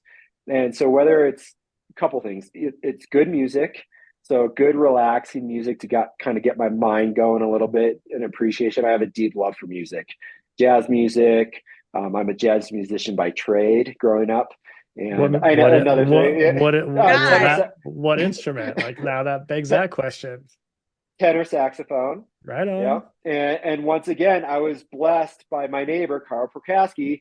You're in 5th grade. They're like, go pick out your instrument that you want to play. And he was kind of my unofficial grandfather. And he lived directly next door. And he was a jazz musician. And he had an alto saxophone. He said, Rob, I want you to play saxophone and I will be your teacher. And I was like, cool. So he gives me a saxophone. And he gives me private lessons at home outside of what we learned in school. And fell in love with it and became a jazz musician and played all the way through high school. That is awesome. Yeah. Awesome. Yeah. So I come from a musical background too, so I just love that. Okay. Yeah. Right. So yeah. what's your morning podcast of choice? It is Motiversity. Motiversity. I know. I'm familiar with that one. You are? I'm not. Yep. So various speakers. Right, some of them are pretty intense, right? Pretty aggressive speakers. Also a bit of optimism by Simon Sinek. Yeah. He has a really good podcast, and I love hearing some of the stories he talks about there. And I'd say probably some of my favorite speakers on Motiversity are Marcus Taylor, Les Brown. I don't know if you're familiar with Les Brown. They're fantastic. You can listen to the really intense ones, Coach Payne, Goggins, Jocko, all those. It's a wide range of like, God, are you angry? I'm like, oh no, but it motivates me. This stuff gets me fired up, right? Yeah. It's all positive messages. And I'll play them that's usually the first 10 minutes, 15 minutes of the day of just kind of listening to that. And then at that point, I will, take a couple minutes and do breathing exercises, right? I just focus for a couple minutes, nice, good box breathing or various nasal breathing, alternate nasal breathing, and really get my body into a relaxed state and say, all right, I'm prepared for the day. And I can truly get to a sense where I'm like, I'm ready to tackle the day. Let's go. Nothing can fade me. Right. Yeah. No. And I mean, so we are by choice raising our little girl to be not woken up to, but instead of watching Sesame Street or that kind of stuff in the morning, she literally watches The World Within from Eddie Pinero, who's also a motivational speaker. Yeah, right. So that's the YouTube channel that we play every morning for her. So she's waking up to those same kind of messages because it's very much in line with Motiversity. Absolutely. And so I was going to dive in deeper, but we're closing in on an hour and a half of your time and it's late with you. And we could go for episodes 2, 3, and 4, honestly. So we're going to invite you back. But based on how you just ended how you said you start your day, we would not be doing our job as yoga for first responders who are rooted in traditional hatha yoga, who teach tactical breath work as the foundation of everything that we do. And so you now have had some classes with Dina, and you said you start with breath work, with alternate nostril breathing, with box breathing, all those things. So obviously Dina has also taught those similar concepts in these yoga classes you've been taking of our protocol, but obviously you're doing them before she introduced them to you. So that begs once again the question. Where did you come across them before YFR? Because we're not the ones that originated any of this stuff. It's all been out there for thousands and thousands of years. We've just made it very job specific and culturally informed for this audience. But with that said, where'd you find them prior to? Martial arts, Taekwondo. Yep. I started I started at 5 years old. 5 years Correct. old, and we were meditating every single class. I went 3 days a week, and that was one of the things that was a non-negotiable. You would meditate every single class, and having done that from 5 all the way into high school, I got pretty good at it, right? And you really learn it, and you recognize the power of it. So through meditation and the breathing exercises, you really have that ability to have that mindfulness and readiness, and say, all right, I know I can control how my mind is going to shift into a place of peace Yeah. and readiness. Well, and so many thoughts on what you just said about learning it from 5 years old on up through high school. And then Yeah, sometimes we forget about it or move away from it because hashtag life happens, right. until we have the reminder of it to come back into our life. Like, oh yeah, maybe I need to go back to some of those foundational trainings. Yep. I was just teaching a class at a conference for the National Park Service 2 months ago, and I had a chief park ranger sitting in my class, older dude. I mean, obviously admin staff. And he was sitting there and he leaned forward at the end and he said, Eric, the way you're teaching and talking about yoga is the same way that I've been trained in martial arts for my entire life. And Yeah, I said, well, with all due respect, man, you have to remember that yoga actually was originally a martial art. It was originally right. intended for the warriors of India. And it's been translated and Yeah, transmuted and lost its reasoning and that kind of stuff. But originally it was right. actually, it's actually Yeah, an original martial art if you actually take its lineage all the way back. right. Yeah, I don't think the folks 5,000 years ago would say it's a martial art. I've kind of made that connotation. sure. Yeah, However, if it was originally intended for the warriors of India, then whether we like it or not, it was a martial yeah. art. And so it's by no So, accident that our martial artists, our ground fighters, everything else truly get this stuff from day one, yeah, from moment one. yeah, So Dina goes through instructor school. yeah, She's like, comes at you and says, hey, yeah. I want to teach this stuff. Like, what's your reaction? Like, I love it, right? Dina, so the relationship we have an explorer group, high school students age 14 to 18, and it's a way to expose them to fire EMS law enforcement and hopefully get them interested in the career. Her son Ryan was 14 when he joined our program. He was part of one of our first groups of explorers that we had, and I would say, you might say it too, I don't know, that I was a mentor to him, and so Says that, we by the way. spent a lot of time together. What's that? I was gonna say she does say that, so you can say that because Yeah. she Okay. about you. Yeah. Yeah. So yeah. So I mean, it was an easy connection. I helped, you know, develop him into what he is today as far as the EMS side of things, and the connection we had as Ryan and Dina and Ralph and the family itself. It was easy to say. She goes, I want to give back to you guys, the first responders. I want to go and get this training. What do you think about that? I'm like, you know what? I am so in the zone of showing to my crew that I care about them. We need to provide other methods outside of EAPs and just online resources. We were doing kind of a different set of yoga sessions prior for the last year or so. They were not well attended.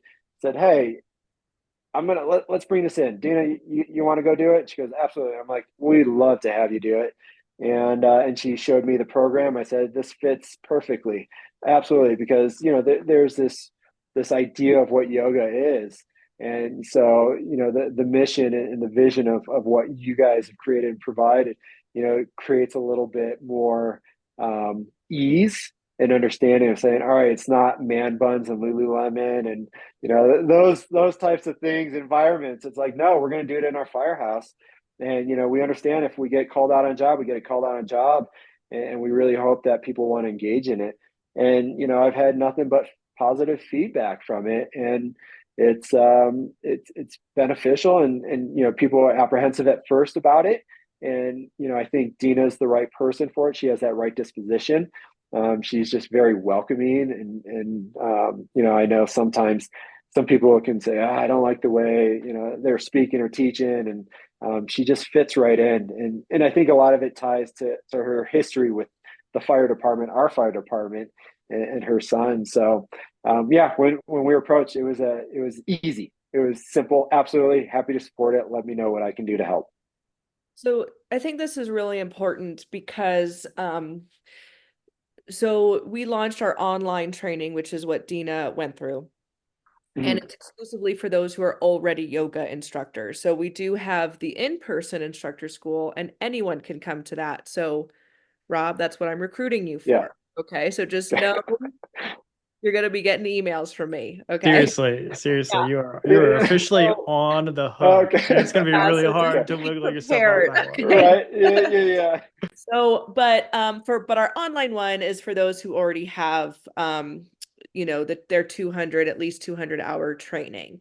And so we have been asked to do this kind of training for so long. People can't travel out to wherever we're doing it or this or that. Please put it online. And I was so reluctant because I'm such a hands-on trainer and Right. so putting it online, we put so much effort into, it's not just a click and you get your certificate. We have coaches on the backside. Signing up for training does not equal certification, right? Like you have to, so what's amazing about this, two things, is that to hear it's working, to hear that I'm sure Dina in and of herself is a great instructor. She has the relationship, but also to know that the approach and protocol that we have taught her is doing what it's supposed to do, which is to bring yoga to you versus saying, hey, come to yoga, change your life, right? To come here. No, we're going to plug it in for you. And so that's the mission, Rob. That's the mission. So she's accomplishing it. The second thing that's important is, and yoga instructors can get the certification and get licensed, blah, blah, blah. But if the leaders don't listen to them and open the doors, then who cares? It doesn't matter. And I don't know if you know this, Rob, if Dina told you, or if she even knows this has been published yet, but we've published 2 research studies, peer reviewed. The last one was in the American Psychology Journal.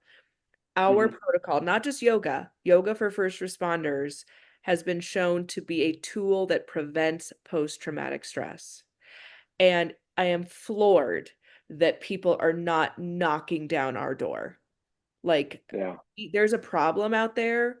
We have the solution, but it takes people like you to open the door, say yes. And I will fight this fight probably as long as I live, that leaders need to say yes and invest in the longevity and survivability of their people. And you are doing that.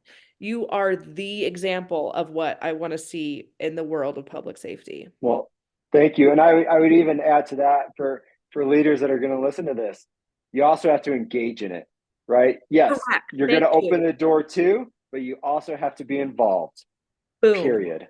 Yes. Thank you for saying that. That's an amazing point, because at Eric's department, by the way, when they brought me in, their training chief was on those yoga mats. Okay. And he was just a couple years away from retirement. He was on those yoga mats and he was doing it. I taught at the Denver Sheriff's office and in their academy. And their training captain, not only was he doing it, and he became a wife of our instructor, he made the rest of the academy instructors take the class. Same thing with Des Moines Police Department. When I taught there, the rest of the academy instructors took the class. Everyone's on board. Everyone's doing it. You are absolutely right. Yeah. And guess what happens at the agencies where leadership's not doing it? I mean, they're not thriving, right? Yeah. Right. Yeah. I mean, it's falls exactly by right. the wayside. And that's why I said earlier too, like, whether you like it or not, the line level people are looking at you as the example. Always. I gotta say, go ahead. No, you go ahead. You go first. Oh, I was gonna say, I mean, it's been so enjoyable just to when I get the opportunity to work out with them in the gym, and we do it as a group, and it's become a moment we can celebrate with each other of personal fitness. and it's enjoyable. It's fun. Like, oh, sweet, Rob's joining us. And some are like, oh, I don't want to work out with Rob. We want solo time so we can chit chat, right? And I'm like, yeah, that's cool. I'll give you your privacy. That's no problem. I said, but if you'll have me, I would love to work out with y'all. And then it gets a little competitive and things like that. And it's a good, for camaraderie and crew building, and it's been fun. What I was gonna say was that, like, when I see when I hear the excuses or hear this and that, sometimes I kind of think to myself, gosh, am I expecting too much from people? Am I holding people to too high of a standard? And then I meet people like you and I'm like, fuck no. I I will continue to hold the bar this high because it is achievable. My yoga teacher in India, my dear yoga teacher, he would always say to us, you have two choices, excuses or improvement. So whenever we would say, oh, but this, oh, but that, excuses or improvement. And that's my answer to everything. And when someone hears your story, they got no more excuses, baby. No more excuses. Right. And I also tell people, before I taught first responders, I taught for 10 years first in gyms and all that stuff. But then I started teaching veterans who are in the VA, living in the VA, right? Inpatients. Yep. I have taught yoga to veterans without arms and legs. So don't tell me you can't do yoga. Right. Yep. And seeing that, hearing your story, seeing some great leaders out there, and Eric and I have had the pleasure of working with and meeting fantastic people in leadership positions. That's why we hold the bar so high, because it is possible, Yeah, for sure. Yeah, and in fact, this will get released in a few weeks, close to a month from now. But the podcast that literally got released today, when we're recording this, the day that we're recording this, is from a retired fire chief named Dennis Riley, who's got 50 years on the job. Wow. 50 years on the job. Ooh, right. And this man, like, to talk about holding yourself to a high standard, and you're cut from the exact same cloth that he is. And I hold Chief Riley, honestly, damn near on a pedestal, because he, just like you, is a man that is living it. I mean, 50 plus years on the job and still trains in BJJ a few times a week. Still is working out and posting out on social media every day. When I just met him for the first time about 2 to 3 months ago at a conference down in Atlanta, and since he learned about what we do, he's been doing breath work every single day and texts me like, this is changing my life, like doing this breath work stuff. And so people who are listening to this episode, if you haven't gone back, listen to the one that was released with Chief Riley, and you're going to hear a lot of the same messaging. And a lot of it comes down to reestablishing the high standard in the fire service in America today. Like, it's coming back. We can hold ourselves to that high standard, be an elite profession. And you, sir, I'm honestly humbled and honored to have been able to share close to 2 hours with you, because you are cut from that same cloth. Like, I appreciate your message and what you're doing to the fire service. And I said it before, I'm saying it again. You've got to get out there. People have got to engage with this man, engage with Rob, like, engage with you, man, because you got a story and a message to share. Yeah. Oh, Rob, we're going to make it happen. We are going to, first of all, two things. Thank you so much for spending so much time with us. Like, I could go on, and it's just getting late, and we're going to have you on again. Two, know that I am going to be wooing you for many things. Several things. So expect to hear from me. And no, that you can tell me I don't have the capacity for that right now. Maybe in the future, you will not ever hurt my feelings. I will continue to follow up when appropriate. But it was just a pleasure speaking with you. Yeah, this was awesome. Yeah, it's love the energy. You guys are great. Thanks for letting me speak. And I mean, at the end of the day, it's about helping others, and it's I think everybody's mission is aligned, and it's been fun, and I enjoyed it, and I look forward to speaking with you guys again at some point. What's the best way for people to get in touch with you if they're like, oh my God, please speak at my conference? agency, how do they do that? Absolutely. So you can go directly to my website, robertweisbaum.com, and you can get me on Instagram, which is also Robert Weisbaum. I'm on Facebook. I'm not a ton on social media, but through official request, it would be directly through my website of robertweisbaum.com. You can see my whole story, see the transformation. And I'm certainly not one of these people right now that's trying to make the big dollars speaking. All joking aside, yet. But I think part of my thing is, I want to get out there and speak to people and really try to help inspire and motivate and reconnect with humans and people. Technology has taken us to a certain point in life, in my opinion, and I just get so much joy out of talking to people and connecting with them. And I think that has been lost over the years. And the best way is I'll throw this out: the beautifully designed website by my sister. Oh, that your sister's an actress.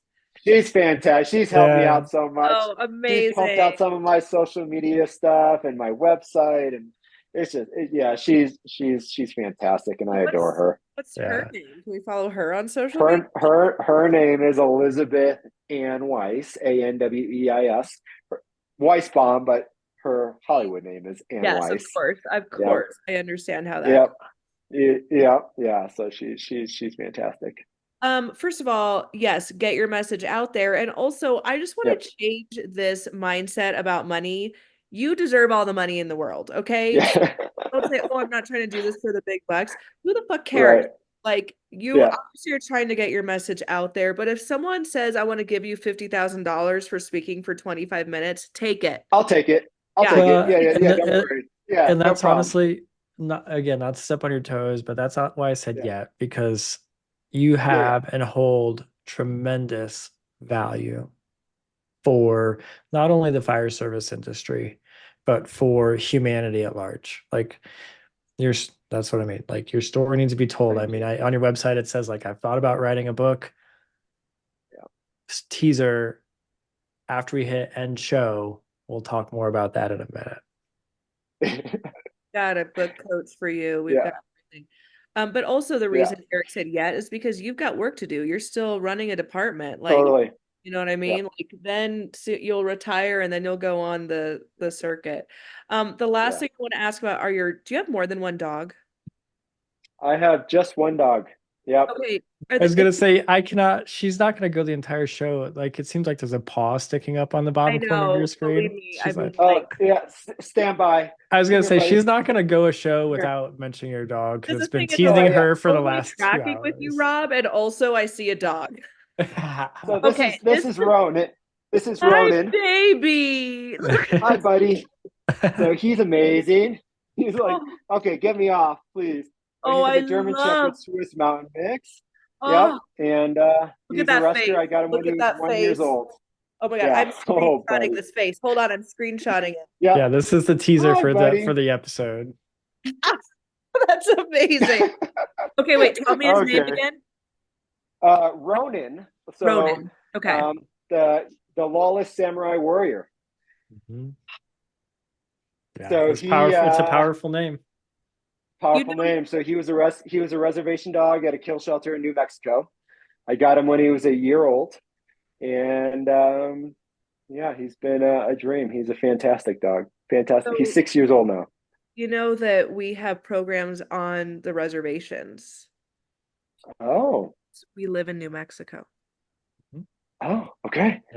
Yeah. So I'm like so into that you got your dog there. I love it. Yeah. You know why I thought he was 2 dogs? You know why, right? Because he walked by and was one color, and then he turned on his back and his paws were the other. I'm like, okay, you've got one like dark colored one and one like, vanilla colored one. No, it's the same dog. Same dog. Yeah. Okay, amazing. Well, I just love that rescue story. We're gonna do a whole episode on. Oh yeah. Okay, and I'll bring our 5-pound poodle on. Awesome. He's upstairs right now. He would be intolerable. Anyway, I'll have my black cat here instead. Oh, there you go. Nice. All right. Yeah. let's be done. We're going to end this so we Okay. can talk book talk, which will be a spoiler, a teaser for a future episode. But Rob, thank you so much.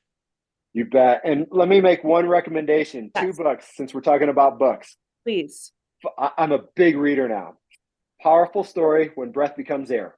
It's about a neurosurgeon, Yes, stage it 4 is. lung cancer, and he dies. Yep. That's not a spoiler alert, but it's a beautifully written book. Mhm. This book, also life-changing. The Power of Meaning. Oh, This is a Okay. life-changing, it is so beautiful. And really, if someone's kind of in a place where they're lost and they just don't know where they sit with life, this has some extremely powerful messages. mm, So I want to share those 2 books. thank you for Thank sharing. you. I have Both are the first one has come across my desk several times. I have not Okay. had a chance to read it. The second one Okay. has not. They are both now officially on the reading list on Amazon. So I have 4 Fantastic. Audible credits, so I'm definitely going to use those. There you go. Yeah. Amazing. Thank you. Thank you so much. Cool. Yeah, you bet. Yeah. Hey, before we go, I want to remind you that training your mental and physical health is incredibly important, especially for those working in high-stress jobs like first responders. And if you're interested in learning more about yoga for first responders, visit yogaforfirstresponders.org for our on-demand training app, online course platform, in-person training, and more. Like this podcast, subscribe, and give us a great review. We are so happy to have you part of the YFFR mission.